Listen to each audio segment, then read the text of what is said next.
ആകാശഭൂമികൾക്കകത്ത് ആകാശഭൂമികളിലുള്ള ഒരാളും തന്നെ മറഞ്ഞ കാര്യം അറിയൂല. ഗൈബ് എന്ന് പറഞ്ഞ അർത്ഥം എന്താണ്?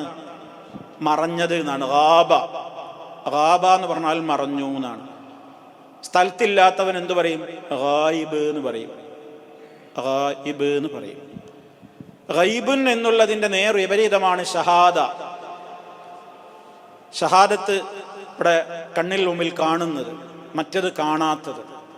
അള്ളാഹുവിനെ കുറിച്ച് പറയുന്നിടത്ത് അള്ളാഹു പറയുന്നത് ആലിമുൽ ഗൈബി വശഹാദ, ദൃശ്യവും അദൃശ്യവും ഒരുപോലെ അറിയുന്നവൻ. അള്ളാഹിനെ സംബന്ധിച്ചിടത്തോളം ദൃശ്യം അദൃശ്യം എന്നൊന്നുമില്ല, അതൊക്കെ നമ്മൾ കാണും. റബ്ബിനെല്ലാം അറിയാം. നമ്മൾക്കാണെങ്കിൽ നമ്മൾക്കുള്ള അറിവുകൾക്ക് വളരെ പരിമിതിയാണുള്ളത്. വമാ ഊതീതും മിനൽ ഇൽമി ഇല്ലാ ഖലീലാ, ലോകത്തുള്ള സർവ്വ മനുഷ്യർക്കും കൂടി നൽകപ്പെട്ട അറിവ് എത്രയുള്ളൂ? വളരെ തുച്ഛം മാത്രമേ ഉള്ളൂ. നബി സല്ലല്ലാഹു അലൈഹി വസല്ലമ നമുക്കതിന് ഉദാഹരണം പഠിപ്പിച്ചിരുന്നു. മൂസ നബി അലൈഹിസ്സലാമിന്റെ ചരിത്രം പറയുന്നിടത്ത് ഒരു പക്ഷി വന്നിട്ട് വിശാലമായ സമുദ്രത്തിൽ ഒരു കൊത്തു കൊത്തി. ആ പക്ഷിയുടെ കൊക്കിൽ ആ സമുദ്രത്തിലെ ജലത്തിൽ നിന്ന് എത്രയായിരിക്കും പറ്റിപ്പിടിച്ചിട്ടുണ്ടാവുക?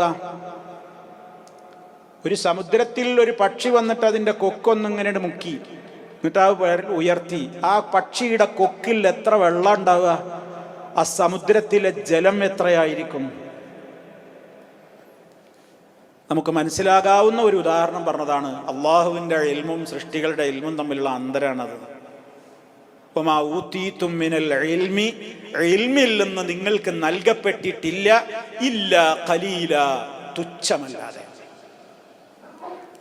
മഹാനായ നബി സല്ലല്ലാഹു അലൈഹി വസല്ലമിനോട് അല്ലാഹു സുബ്ഹാനഹു വ തആല ഖുർആനിൽ അധികമായി എനിക്ക് തരണേ എന്ന് പ്രാർത്ഥിക്കാൻ പറഞ്ഞൊരൊറ്റ കാര്യമുള്ളത്, അത് ഇൽമാണ്. റബ്ബി സിദ്നി ഇൽമ, എൻ്റെ രക്ഷിതാവേ നീ എനിക്ക് അറിവ് വർദ്ധിപ്പിച്ചു തരണമേ. അള്ളാഹുവിനെ സംബന്ധിച്ച് മാത്രമാണ് ആലിമുൽ ഗൈബ് എന്ന് പറയാൻ പറ്റുക. ഗൈബ് അറിയുന്നവൻ. അല്ലാമുൽ ഗുയൂബ് എന്ന് ഖുർആൻ പറഞ്ഞു. സർവ്വ ഗൈബുകളെയും നന്നായി അറിയുന്നവനാണവൻ. ഇപ്പൊ ഗൈബ് എന്ന് പറഞ്ഞാൽ നമ്മളെ കണ്ണിന്റെ മുമ്പിലില്ലാത്തതൊക്കെ ഭാഷാർത്ഥത്തിൽ എന്ത് പറയും? ഗൈബ് എന്ന് പറയും. ഗൈബ് അൽ ഗൈബുൽ ഹഖീഖി വൽ ഗൈബുൽ ഇദാഫി. ഇസ്ലാമിന്റെ സാങ്കേതികമായ പ്രയോഗത്തിൽ രണ്ട് തരത്തിലുള്ള ഗൈബുകളുണ്ട്.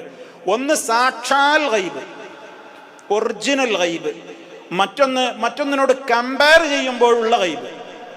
എനിക്കറിയാത്തത് വേറെ ചില ആളുകൾക്കറിയും, അതിന് ഗൈബ് എന്ന് ഭാഷാർത്ഥത്തിൽ പറയും. അത് എന്നെ അപേക്ഷിച്ച് മറ്റേ ആൾക്ക് അറിയാമെന്നാണ്.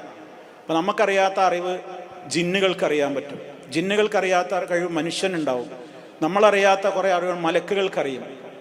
അങ്ങനെ അതൊക്കെ ആപേക്ഷികമാണ്. എന്നാൽ ഒരു പടപ്പിനും അറിയാത്തതാണ് യഥാർത്ഥത്തിലുള്ള എന്ത്? ഗൈബ്. അത് അള്ളാഹ്ക്ക് മാത്രമേ അറിയുള്ളൂ.